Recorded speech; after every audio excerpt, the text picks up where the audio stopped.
Hi friends, இப்போ பாரு chilli powder போட்டு எல்லா டிஷ்ஷும் பண்ணுறோம்.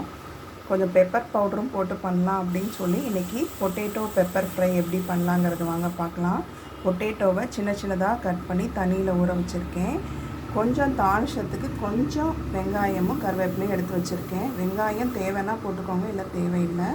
பேனில் எண்ணெய் ஊற்றியாச்சு. கடுகுக்கு பதிலாக நான் இன்றைக்கி ஜீரகம் ஆட் பண்ணியிருக்கேன். ஜீரகம் வெடிக்குது. இப்போ இந்த மாதிரி ஸ்டேஜில் பொட்டேட்டோலாம்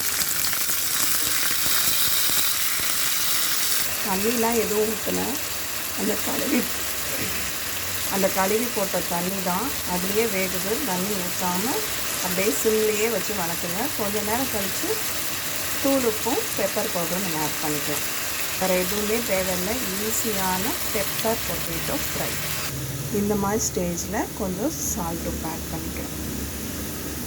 ஏன் சால்ட் உப்புனா பார்த்திங்கன்னா நம்ம தண்ணி எதுவும் சேர்க்கல பார்த்திங்களா, அதனால் சால்ட் உப்பு ஆட் பண்ணியிருக்கேன். இறக்கும் போது பெப்பர் பவுடர் ஆட் பண்ணிக்கலாம். நல்லா பொட்டேட்டோ ஃப்ரை ஆகிடுச்சு. இந்த ஸ்டேஜில் நம்ம பெப்பர் பவுடர் ஆட் பண்ணிக்கலாம். பெப்பர் பவுடர் வந்து காரத்துக்கு தகுந்த மாதிரி நல்லா மிக்ஸ் பண்ணி விடுங்க. ஆட் பண்ணி நம்மளோட டொமேட்டோ பெப்பர் கிரேவி ரெடி ஆயிடுச்சு.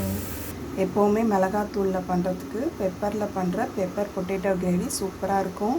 சாம்பார் ரைஸ், கர்ட் ரைஸ், தாளிச்ச சாதத்துக்கு எல்லாத்துக்குமே நல்லாயிருக்கும். ஃப்ரெண்ட்ஸ், ட்ரை பண்ணி பாருங்கள். Thank you, bye bye.